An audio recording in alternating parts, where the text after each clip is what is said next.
Welcome back to the Bedhead Cast. This is our second episode, and the title of the episode is Culture and Sleep. So in today's episode, we want to discuss the North American perspective on sleep and compare our North American view of sleep and sleep health to other cultures.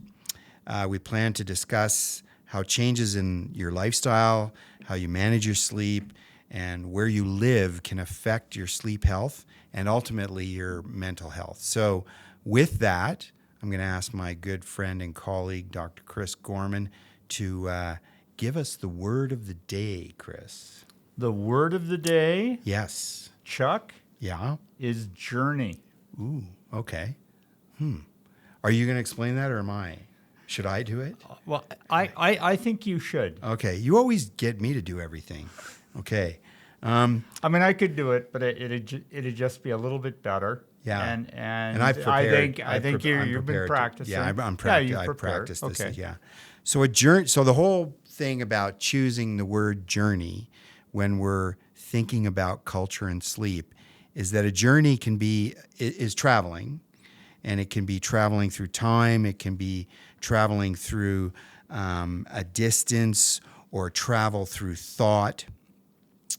And a journey will always result, no matter what you do, in a change in perspective. So I think that's sort of what we're going to talk about today when we talk about culture and sleep. So give me your thoughts about what I've just said from your perspective as a psychiatrist. Well, I think that it's. I mean, when you say journey, I guess we're all on a journey. Yeah. But when we're talking about culture, I think you're implying the journeys of people and their cultures, and how much of the culture can you bring with you, whether that's to live and work in a different place in our, it's a global economy.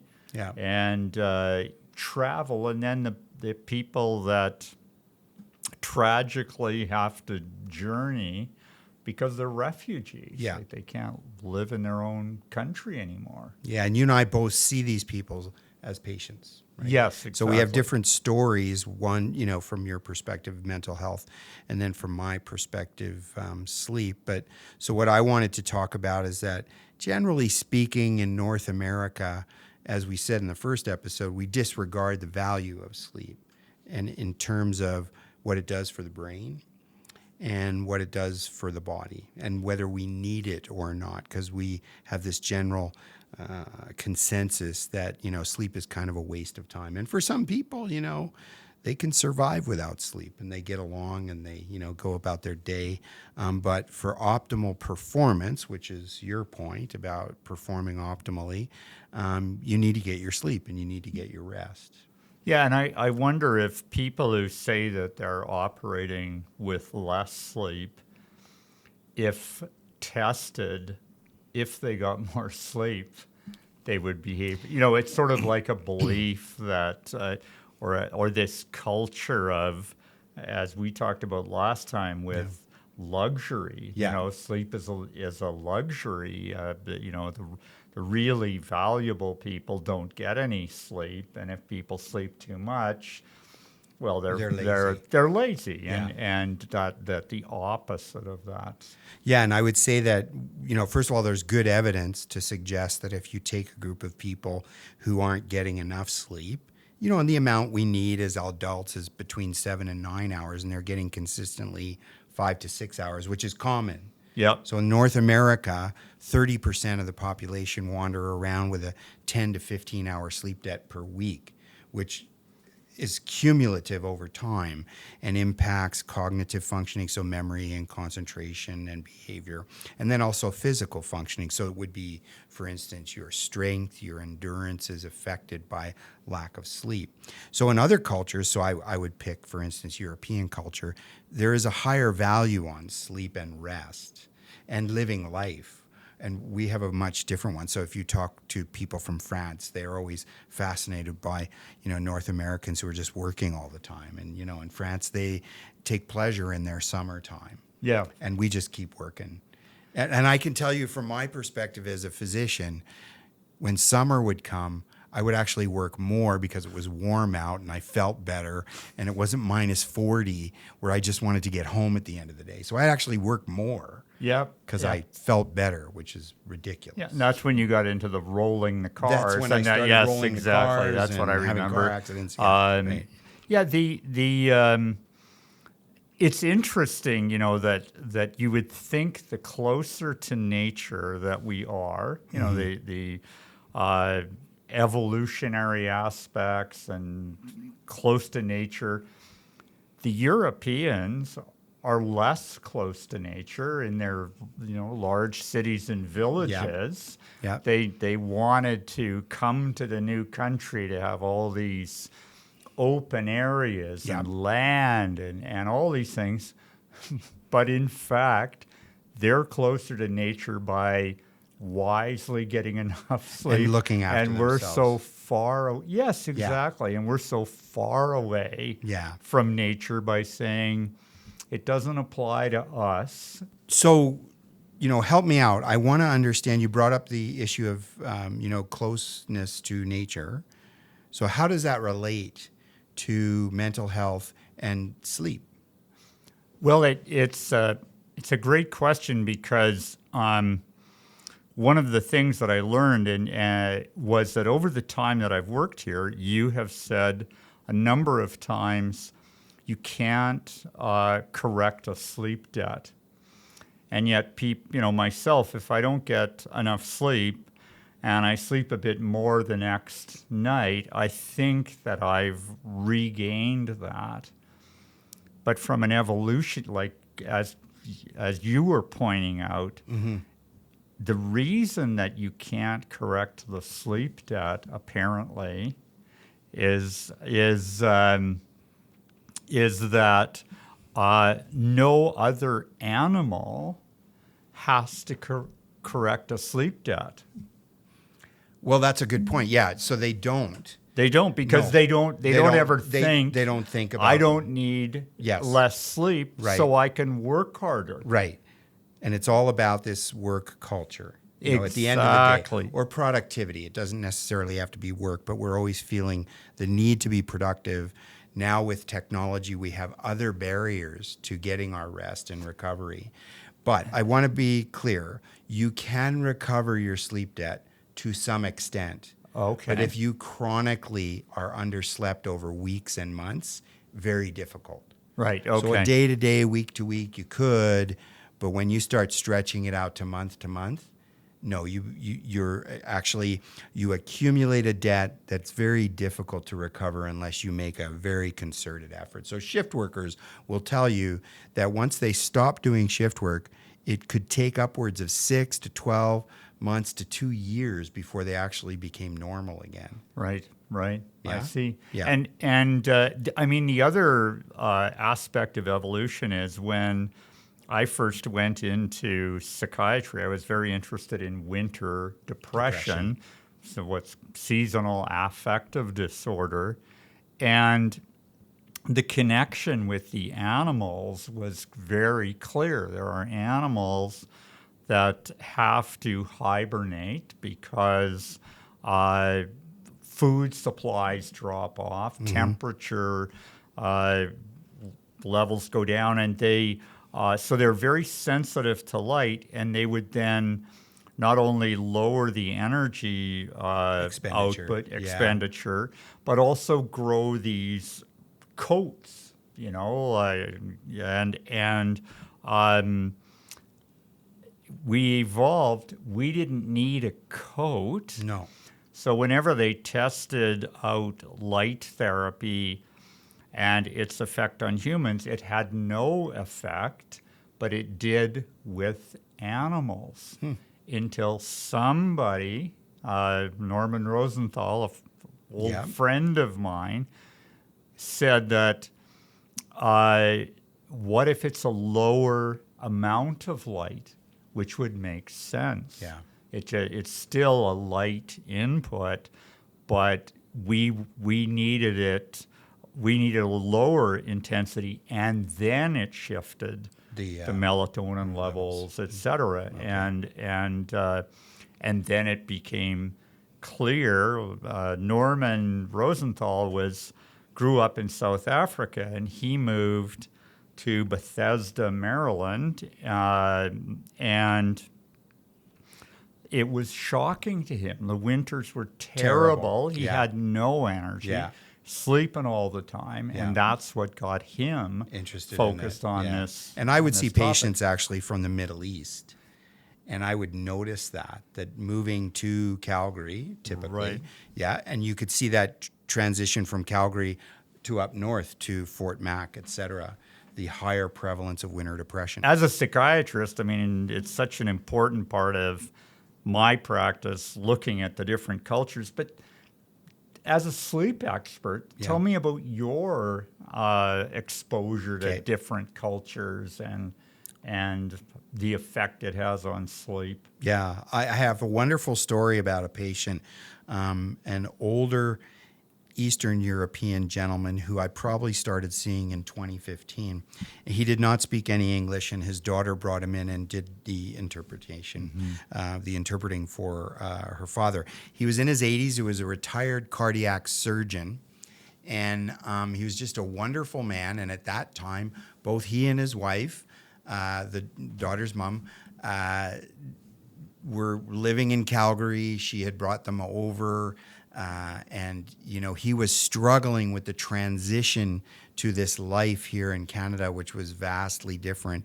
He was a very successful cardiac surgeon who is now retired. But he had come in having developed atrial fibrillation and sleep difficulty since he had developed atrial fibrillation. So that's a cardiac problem, rhythm problem, very common. And so we spent quite a bit of time trying to understand his insomnia. Mm-hmm. And then at the same time, his wife was declining in health, and you could see the distress. He couldn't speak to me, but you could tell that there was something going on. And of course, as a older, physician who didn't want to sort of show emotion, really, he had difficulty connecting the decline in his wife's health and his being a caregiver in a country where he, was very foreign to him. Right. Very dependent on their daughter to, look after them and help them adjust. He wasn't relating that stress that was quite apparent to me to why he was having difficulty sleeping. He was relating it to the cardiac issue. And it was people always want it to be, that thing, that medical thing. Yep. And not acknowledge the stress. So which part of the world was he from? Again, did you? He was from Eastern Europe. Eastern Europe. Yeah. Oh, okay. Yeah. Does that make a difference to you? Well, it does make a difference. Well, okay. I mean, every culture is different, right? Yeah. And the Australians are different than Eastern Europeans. Yeah. So do you see definite, distinct differences in Eastern European individuals when it comes to mental health issues or sleep issues? I mean, is there something that stands out? In a huge way, the inability to appreciate stress affecting sleep is even in terms of mental health problems. You can't have a mental health problem in the first place. Yeah. No matter what else is going on and no matter what you're experiencing. Yeah. It's just surprising. I mean, it was surprising to me how these cultural influences, these people moving back and forth, is manifest as a sleep problem.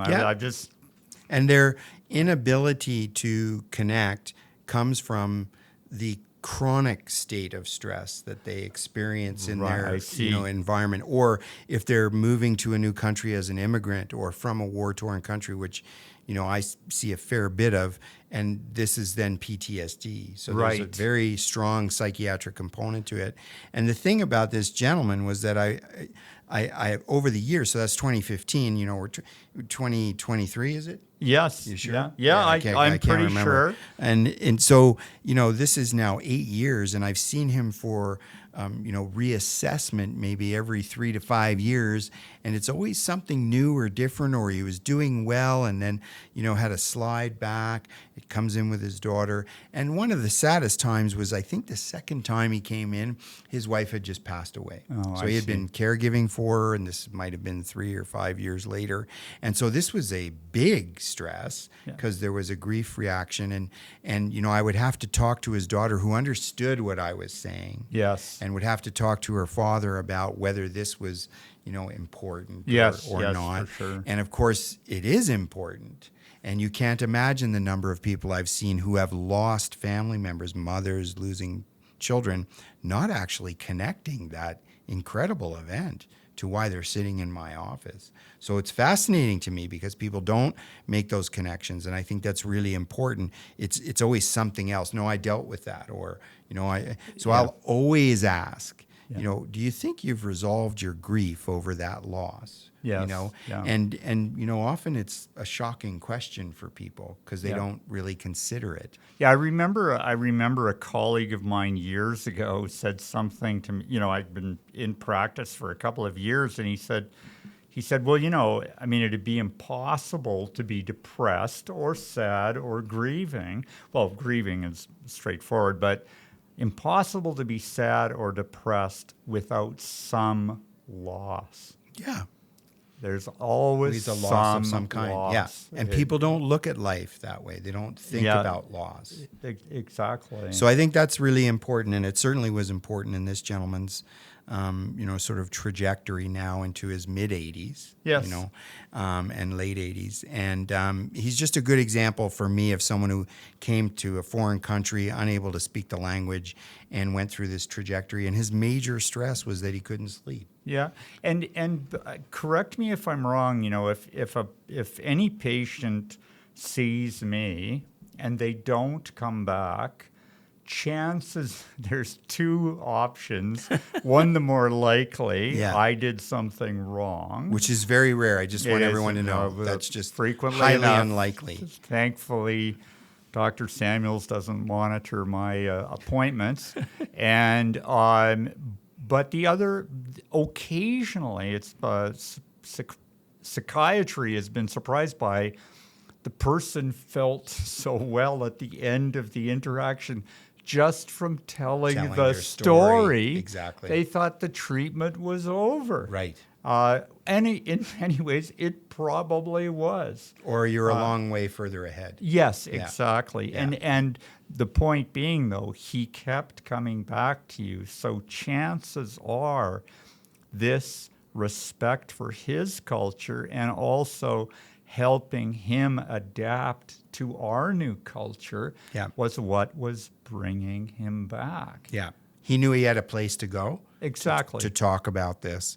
And it was difficult for him. For sure. To discuss it. Yeah, daughters can convince their fathers to do things, but there's certain things it's very hard for fathers to do on their own. Or for daughters to convince the person. So, my experience has been, if somebody decides I am not going back to that doctor, nobody really argues that point. Right. And yet, whatever influence she had, she knew that he was better off getting help from an empathic physician, sleep expert, and he did too. Yeah. It was an opportunity for him to get better, and he's continues to get better. Yeah. This brings up the whole issue, and I know both of us see this in the clinic with patients,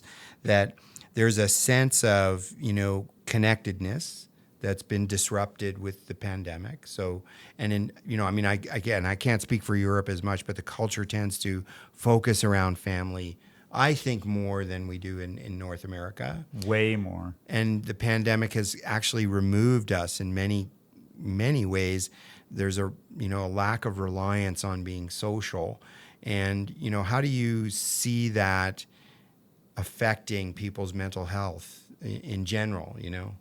Well, it's a very important question because often I'll tell my patients that Grizzly Adams was a movie. Yeah. It's not reality. When Grizzly Adams wandered off into the forest, because he could live off the land by himself, Yeah. most people would last probably 3 or 4 days With before no they would contact. lie Yeah. down and die, Yeah. because humans are social animals. Beings, yeah. And we've moved towards this isolation. And a classical example of it is very current, was the COVID pandemic. Yeah. It was a nightmare. Yeah, so I think now, out of the pandemic, this idea of being, a social person versus being a introvert, Yes. an extrovert introvert thing, that's being taken way too far. So people, during the pandemic identified themselves as introverts, and now they're taking it past the pandemic to the point where they're really withdrawing from social contact. I see video gamers completely withdrawn from social contact, which is quite concerning to me. Oh, it's a huge issue, and I get frustrated when I watch a newscast talking about, the COVID pandemic created all these mental health problems, and we don't have enough psychiatrists or psychologists or therapists. The truth of the matter is we've got to reconnect With other rather human than beings. see some counselor who chats about, and doctors, we'll put people on medication for this, instead of saying, geez, I wonder if there isn't a way that we can help you get back into your Social connections, yeah. While respecting, some people want to be a lounge singer. Those are the extroverts, I guess. Yeah. And then there are people that want to do that less so, but that everybody has to feel connected. Yeah. Or it just won't work. Right. And so that gets at the whole idea of the episode today of culture and sleep is sort of connectedness, being removed from your comfortable environment. It might be your home, and having to move to a different country, or just changing the way you perceive the world through the pandemic, and then being sort of locked into being removed from other people. I think people are struggling to reconnect, which is really quite sad, because you would think it'd be quite natural that they would just move back into their old social connections, but that's actually not happening. We're seeing these people in the clinic, Yes. And it disrupts their sleep, and then it really undermines their mental health. Yeah, Yeah. absolutely.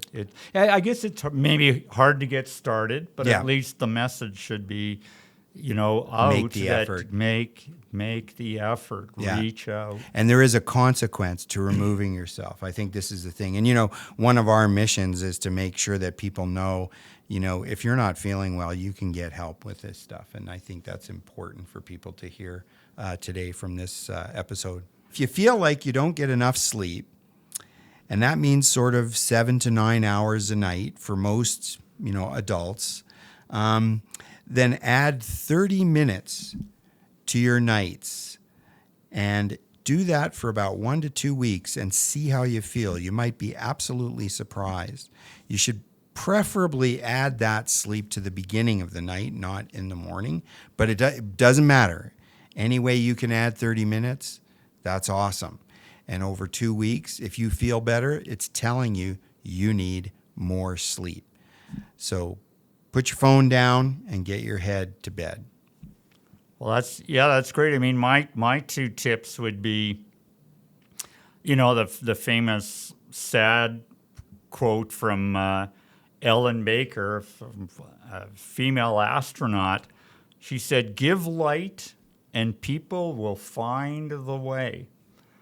Something we prescribe for people, like Yep. therapy and winter depression. And then the other is trying to relax, control anxiety, which has an influence on sleep. And that's the lyric from Ariana Grande, "Time goes by and I can't control my mind.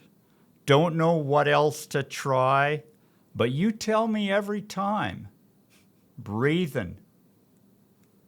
Breathing works." It does. Thank you for listening to the Bedhead Cast.